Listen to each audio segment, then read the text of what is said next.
Fala, seus cristãos cansados, graça e paz a todos os santos da internet.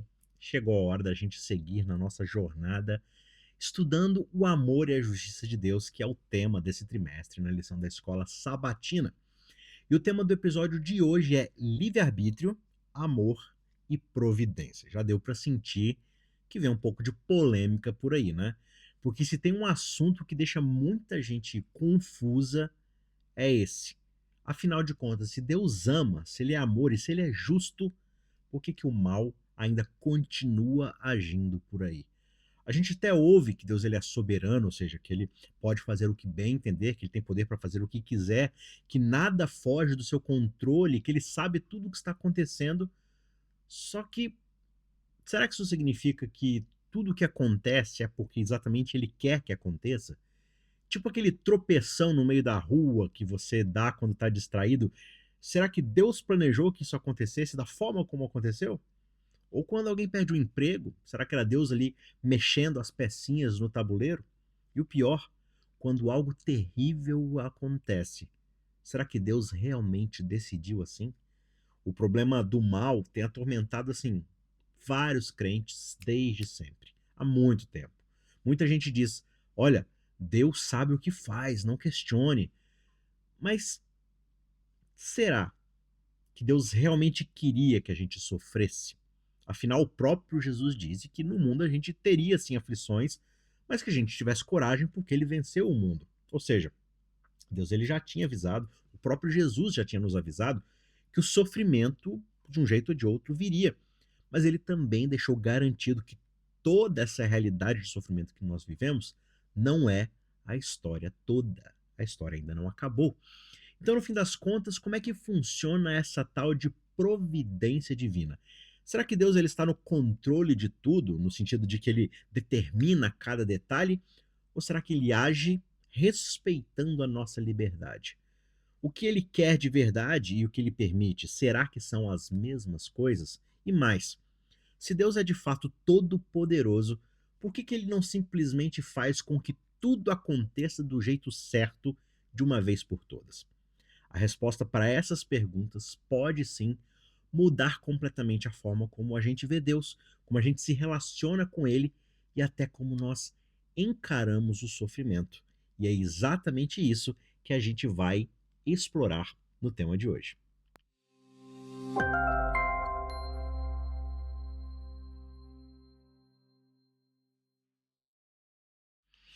Mas antes da gente continuar essa conversa séria sobre Deus, sobre o mal, sobre o livre-arbítrio, né? Já deixa aquele seu like aí na confiança, você que já acompanha o nosso trabalho, o nosso ministério aqui há muito tempo. Já abençoe a gente aí com um joinha, porque isso ajuda o algoritmo do YouTube a levantar o vídeo para que ele apareça para mais pessoas também. E se você chegou aqui agora, ou se já acompanha a gente há muito tempo e não é inscrito no canal, já se inscreve, porque aí você não perde absolutamente nada do que está acontecendo. Inclusive, agora que nós estamos na pausa do nosso curso de teologia bíblica, nós retomamos o podcast chamado Chronicast, que existia lá nos meados do começo do Cristãos Cansados, e nós estamos explorando uma série toda especial sobre aquela história da parábola que Jesus contou do filho pródigo. Tá sensacional e você só fica sabendo disso se você estiver inscrito no canal e com as notificações ativadas para você não perder nada, tá certo? Então corre lá, se inscreve, assim você recebe em primeira mão tudo que sai aqui no canal. Beleza? Agora bora continuar essa jornada porque, olha, a gente tem muita coisa para pensar juntos hoje. No último vídeo, a gente falou e falou sobre essa questão do mal, do sofrimento, mas aquela pulguinha atrás da orelha continua. Afinal de contas, se Deus ele é de fato justo e ele é amor, por que que o mal ainda está por aí? Só que hoje eu quero levar essa pergunta um pouco mais adiante e complicá-la ainda mais. Não é que só que Deus é amor e que ele é justo. Se ele é de fato todo poderoso, ou seja, ele pode fazer o que bem entender, então, será que nada foge do controle dele? Será que se o mal existe hoje é porque ele quer que exista, ele causou o mal? Ou seja, quer dizer que tudo o que acontece, acontece exatamente do jeito que ele quis, porque se ele está no controle de tudo, e ele pode fazer absolutamente tudo, então tudo vem das mãos dele. Muita gente acredita nessa perspectiva. Ou seja, se algo bom acontece, é porque Deus quis. Amém, glória a Deus. Mas se algo ruim acontece, também é porque Deus quis. Então, glória, aleluia, confia nele e é isso daí. Mas será que essa lógica sempre faz sentido? A Bíblia apresenta uma palavra chamada providência, que é uma palavra que vem do latim e significa algo como ver adiante, prever. Por mais que essa palavra não apareça diretamente na Bíblia, o conceito dela está lá, ou seja, Deus ele não é simplesmente um espectador passivo na história, ou seja, alguém que vê tudo, mas não faz nada. Ele enxerga muito além daquilo que nós mesmos podemos ver. Mas será que isso quer dizer que ele determina cada detalhe da nossa vida? Ele já escreveu cada próximo passo da nossa história? Algumas pessoas acreditam que nada acontece por acaso, que tudo segue exatamente ali um plano exato vindo das mãos de Deus, como se a gente estivesse de fato dentro de um roteiro de um filme que não pode ser alterado. Já viu aquelas pessoas que, quando estão assistindo um filme, ficam gritando pro ator tomar uma decisão diferente, se esconder, fugir, como se ele pudesse te ouvir e mais mudar aquilo que já está gravado no filme? Pois é, tem gente que acha que é exatamente assim, que a gente não pode mudar nada porque tudo já foi definido. Só que essa ideia ela traz um problema gigantesco para a gente lidar, especialmente quando a gente está falando sobre sofrimento e sobre injustiça. Se Deus de fato ele controla cada coisa que acontece, então, pela lógica, ele quis que a dor existisse, sim ou não? Ele quis que as tragédias acontecessem, sim ou não? Porque se ele controla e tudo está nas mãos dele, e ele é todo poderoso, então se algo de ruim, se uma catástrofe acontece, é porque ele quis. A Bíblia mostra pra gente algo ligeiramente e talvez até bastante diferente.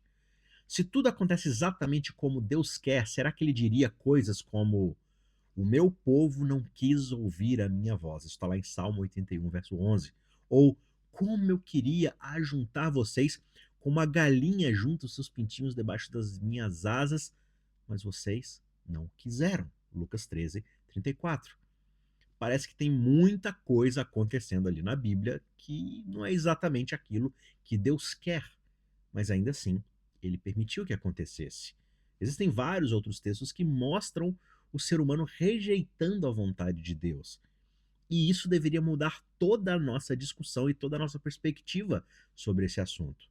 Um outro exemplo, lá no livro de Isaías, né, mostra Deus lamentando que o povo não aceitou o seu descanso e nem a paz que ele oferecia. Está no capítulo 30, verso 15.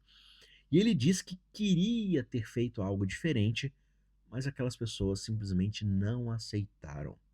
Ou seja, Deus, na Bíblia, é revelado como alguém que tem desejos que acabam não se cumprindo simplesmente porque ele respeita a liberdade que ele nos deu.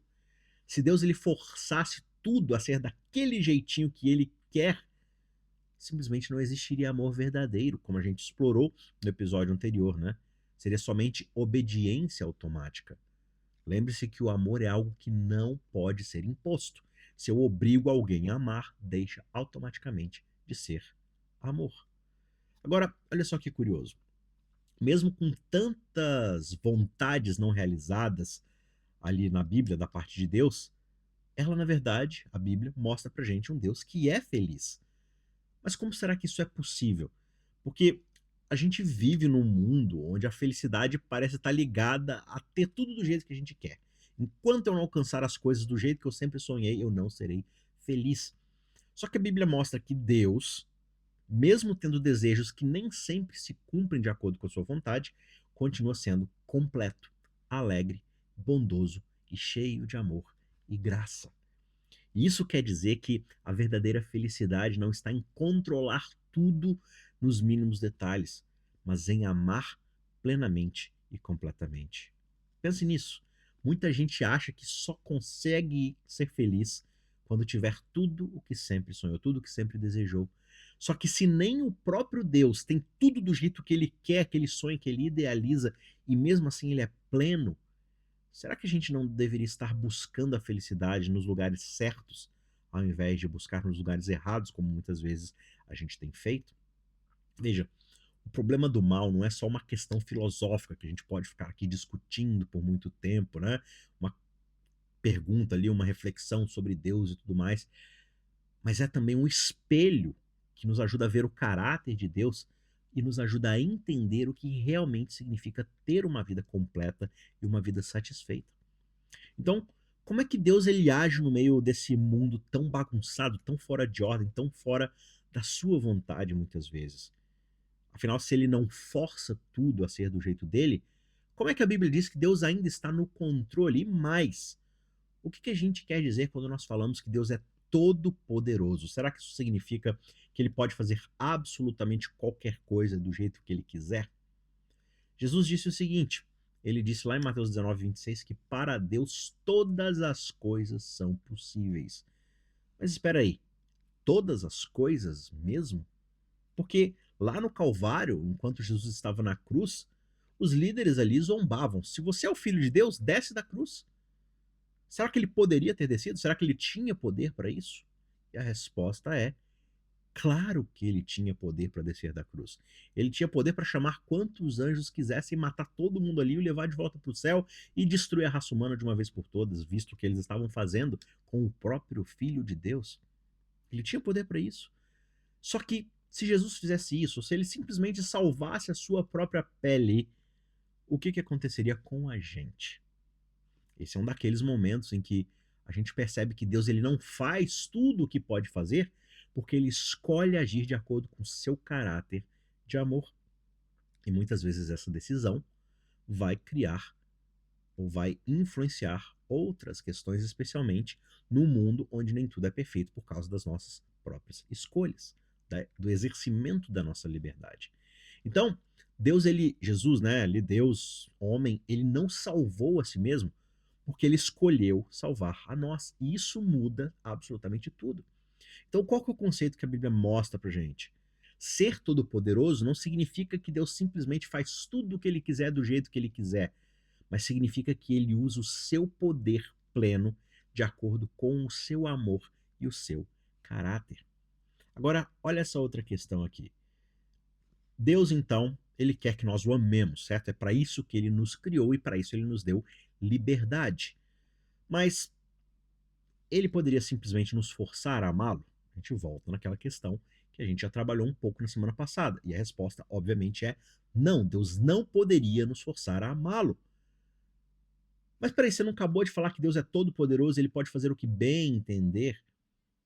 Só que aí a gente volta para uma impossibilidade lógica. Deus ele não pode fazer coisas que não podem ser feitas. A partir do momento em que ele usa o seu poder para nos obrigar a amá-lo, o amor deixa de ser o amor e se torna escravidão. Então, ele não pode nos forçar a amá-lo, porque é uma impossibilidade lógica. Ou seja, a gente tem logicamente um conceito, certo? Então você tem uma bola. O que é uma bola? É uma esfera. É um círculo com 3 dimensões. É uma bola, é uma esfera. O que é um cubo? Um dado? É um quadrado. É um quadrado, né, um retângulo ali com as 3 dimensões. Quadrado, cubo é uma coisa, círculo, bola é outro. São coisas que possuem conceitos diferentes. Aí eu te pergunto, será que Deus poderia criar uma bola quadrada? Aí você fala assim, não, mas Deus pode fazer o que ele quiser, ele é todo poderoso. Sim, mas é uma impossibilidade lógica. Se uma bola é uma bola e um quadrado é um quadrado, Deus não pode fazer uma bola quadrada. Ou ele faz uma bola ou ele faz um quadrado. A partir do momento que ele faz uma bola quadrada, deixa de ser bola e vira um quadrado. Você entendeu onde eu quero chegar? É uma impossibilidade lógica, porque são coisas que simplesmente não existem. Então, se amor é amor e escravidão é escravidão, Deus não pode fazer um escravo amá-lo. Deus não pode obrigar alguém a amá-lo através da escravidão, porque amor é uma coisa e escravidão é outra. A partir do momento em que eu sou um escravo que preciso amar a Deus de forma obrigatória, sendo forçado a isso, eu não estou mais amando, eu estou sendo escravizado a servir a esse Deus. Uma outra reflexão aqui. Pensa num bandido que sequestra você, coloca uma arma na sua cabeça e diz: olha, sinta amor por mim agora mesmo, senão eu te mato. Você seria capaz de sentir amor genuíno no seu coração diante dessa ameaça terrível à sua vida? É claro que não.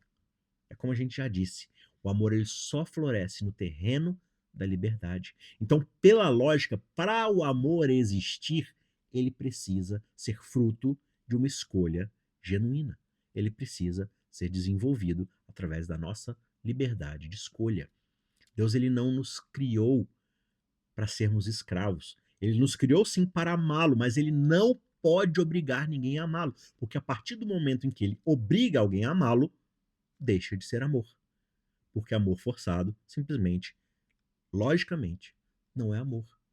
Então Deus ele sempre respeita a nossa liberdade, mesmo quando nós usamos essa liberdade para nos afastar dele e recusarmos o seu amor. Deuteronômio 6, verso 5, diz lá no início: ama o Senhor de teu Deus, né, de todo o seu coração, de toda a sua alma, de todas as suas forças. Ou seja, o amor ele só pode de fato valer se ele vier do coração. Precisa ser algo que brota da nossa livre escolha.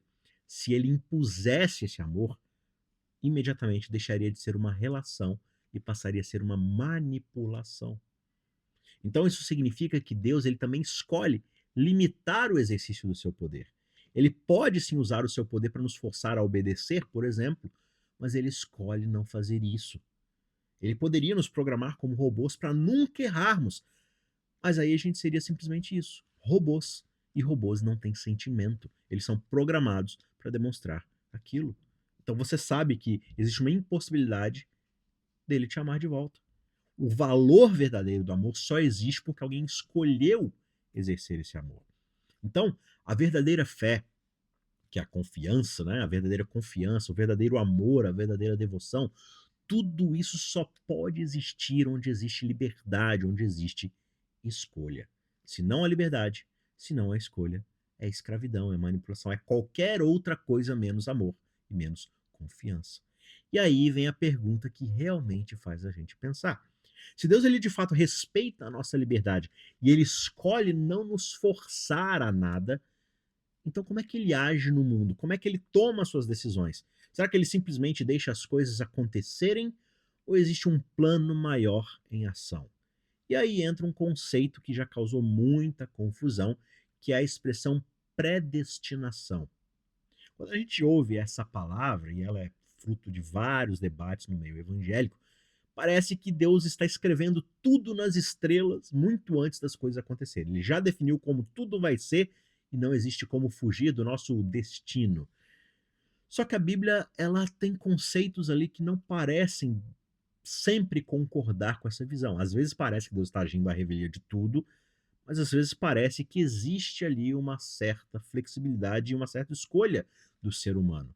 Lá em Efésios 1, versos 9 a 11, a gente vê que Deus ele pode decidir algo antecipadamente, levando em conta as escolhas que nós, seres livres, fazemos. Ou seja, ele já determina algo para acontecer porque ele sabe como nós iremos agir.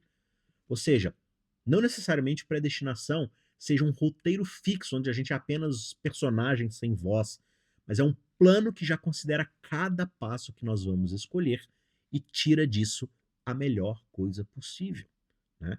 Lembra quando Paulo vai dizer que Cristo veio na plenitude dos tempos, ou seja, o momento em que Deus escolheu de antemão e escreveu todas as profecias e revelou todo aquilo para os profetas muito antes de acontecer, já considerava que aquele seria o melhor momento para que aquilo acontecesse, dada todas as decisões que seriam tomadas e estavam sendo tomadas, né, historicamente. Eu sei, é um conceito meio abstrato, meio confuso, mas para a gente entender isso um pouco melhor, a gente precisa diferenciar duas questões aqui que a lição vai trabalhar junto com a gente. A primeira é a vontade ideal de Deus, e a segunda é a vontade remediadora de Deus. O que isso significa em miúdos aqui? Veja, a vontade ideal de Deus, né, é aquilo que Deus realmente deseja que aconteça, ou seja, um mundo sem pecado, um mundo sem dor, sem separação, com harmonia, com amor pleno, um mundo perfeito. Só que como ele nos deu a liberdade, desde que a humanidade escolheu livremente outro caminho, aí não estamos mais na vontade ideal de Deus, não estamos mais dentro dos planos que ele tinha para nós desde o começo. E aí Deus passa a agir com uma vontade remediadora, ou seja, ele trabalha agora dentro dessa nova realidade que nós criamos com a nossa livre escolha para nos salvar, para nos conduzir de volta àquilo que é a sua vontade ideal, ou seja, aquilo que ele sempre quis. Deus ele tem um desejo, mas ele jamais obriga ninguém a seguir esse desejo. E ele não interfere violando a nossa liberdade. Só que ele também não vai abandonar o mundo e a sua criação, que tanto ele valoriza, à sua própria sorte, a um sofrimento eterno. E aqui que vem uma grande lição para a nossa vida. Se nem tudo acontece como Deus gostaria, isso significa que nós viveremos dificuldades nessa vida. Nós passaremos por frustrações, até por tragédias. Só que Deus continua trabalhando e redirecionando os nossos caminhos, transformando o mal em oportunidades de crescimento, de aprendizagem. E às vezes, quando nós passamos por momentos difíceis, nós vamos ser sim tentados a pensar: olha, eu acho que Deus me abandonou, ou eu acho que Deus quis que isso acontecesse. Só que não é assim que funciona. Deus nunca quis a dor para os seus filhos. Deus nunca quis a morte e o sofrimento para sua bela e boa criação. Só que ele age dentro dessa realidade para nos guiar de volta àquilo que realmente é bom, puro e perfeito. E é isso que Paulo vai dizer para a gente lá em Romanos 8, 28, quando ele nos lembra que todas as coisas, boas ou más, cooperam, ajudam, beneficiam aqueles que amam a Deus. Em tudo aquilo que ocorre, Deus coopera, Deus trabalha para o nosso bem, para o bem daqueles que o amam, que são chamados de acordo com o seu propósito. Ou seja, nem sempre é porque ele causou, embora sim às vezes, ele cause certas coisas, de acordo com o seu propósito e sua soberania. Mas é porque ele sempre vai encontrar um jeito de trazer propósito e transformação e salvação, até mesmo no caos, na dor e no sofrimento. Então, quando nós enfrentarmos dificuldades, a gente precisa se lembrar: Deus ele não está longe, ele não está indiferente àquilo que nós estamos passando.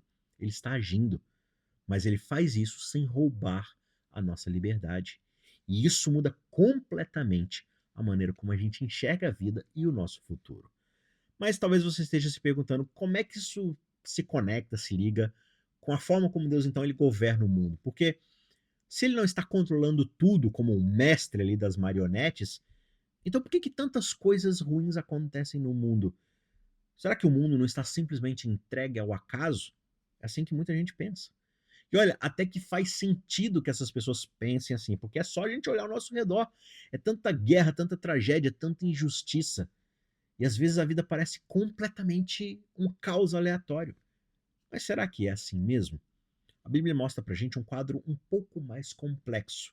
Lá em João 16:33, o evangelista ele traz uma fala de Jesus que não poderia ser mais clara quanto a esse assunto. Ele diz: olha, no mundo vocês vão ter aflições, mas tenham coragem, porque eu venci o mundo. Ou seja, Jesus jamais prometeu para nós um caminho sem dificuldades. Só que ele garantiu que, apesar de todas as coisas, existe esperança. E essa esperança nos ajuda a entender que nem tudo aquilo que acontece é porque Deus quis assim. Algumas coisas são simplesmente resultado direto das nossas escolhas. E a gente precisa lidar com as consequências daquilo que nós escolhemos. Mas outras vezes é simplesmente resultado da ação do mal nesse mundo, do próprio caos que o pecado trouxe para esse mundo e tirou as coisas do rumo que Deus as colocou para seguir. E é por isso que a gente precisa ver a providência divina em duas dimensões. Sim, Deus age muitas vezes, mas ele também permite que as consequências naturais das nossas escolhas existam. Porque se ele fosse lá e interferisse em tudo, a nossa liberdade deixaria de ser real, seria apenas uma ilusão. E muitas vezes o sofrimento não vem só da situação em si, mas da forma errada como nós entendemos o próprio Deus. Porque se alguém acha que tudo é planejado por ele, como é que essa pessoa vai lidar com uma tragédia? Como é que ela vai se apegar à sua fé em Deus? Só que aí é que vem o consolo. Deus ele não está distante de nós. Ele não apenas permite a nossa liberdade, ele não apenas permite que nós lidemos com as consequências, mesmo quando essas consequências trazem dor para a nossa vida. Mas mesmo diante da dor, ele entra na nossa dor. Ele caminha conosco nesse chão empoeirado. Ele segura as nossas mãos e nos lembra que a história não vai terminar aqui e que esse mundo de dor ele está com os dias contados. Sim, esse mundo tem dor, a gente sofre, mas a vitória já está garantida. Ele venceu o mundo. E se assim como Jó fez, confiar em Deus ali, mesmo sem entender tudo, se esse é o nosso desafio, então como é que a gente ajuda aquele que está passando pelo pior, que não tem essa perspectiva. Como é que eu posso ser ali um amigo de verdade quando alguém está sofrendo? Porque convenhamos, né? Muitas vezes a gente não sabe o que dizer, a gente parece os amigos de Jó. Aí, na ânsia da gente consolar, a gente acaba soltando frases como: calma, Deus tem um propósito para tudo, é a vontade dele que você sofra agora, mas vai dar certo. Só que será que é isso que as pessoas precisam ouvir? Será que é isso que Jó precisou ouvir? Jesus, ele, claro, nunca minimizou a dor das pessoas. Ele chorou com Maria e Marta diante do túmulo de Lázaro. Ele sentiu compaixão pelo seu povo, chorando por eles. E se nós queremos ajudar alguém a enfrentar a realidade da vida, antes que o mal bata a porta, a gente precisa seguir justamente esse exemplo. Às vezes é necessário menos explicação e mais presença, mais sensibilidade, menos respostas prontas e mais compaixão. Agora, e quando somos nós que estamos sofrendo? O que fazer quando parece que Deus ele está em silêncio? E a primeira coisa que a gente precisa fazer é sermos honestos com Ele. O próprio Jesus clamou para Deus: meu Deus, por que me abandonaste? Por que a gente não consegue abrir o coração a Deus sem ter medo, achando que Ele vai retalhar porque a gente está perguntando alguma coisa para Ele? Fala com Ele com honestidade. E a segunda questão aqui é lembrar quem Deus é. A gente pode não entender tudo o que Deus faz muitas vezes. A gente pode não entender por que Ele permite certas coisas e não interfere. Mas a gente pode entender o seu caráter através da Bíblia. O caráter de Deus é justo, amoroso e confiável. E por isso, nós precisamos ter esperança no seu caráter, porque a história não termina com sofrimento. Deus um dia enxugará dos nossos olhos todas as lágrimas. Deus ele não está apenas conosco agora, mas ele já garantiu que num futuro sem dor ele estará conosco para sempre. Tá certo? Então, se essa mensagem fez algum sentido para você, compartilha com uma pessoa que está passando, talvez, por algum sofrimento, por algum momento difícil e precisa ouvir isso hoje. E já aproveita e se inscreve aqui no canal para você não perder nada das nossas conversas na semana que vem, tá certo? Porque no fim das contas, fé também se fortalece no estudo em comunidade, tá certo? Até a próxima e a gente continua esse estudo. Tchau, tchau.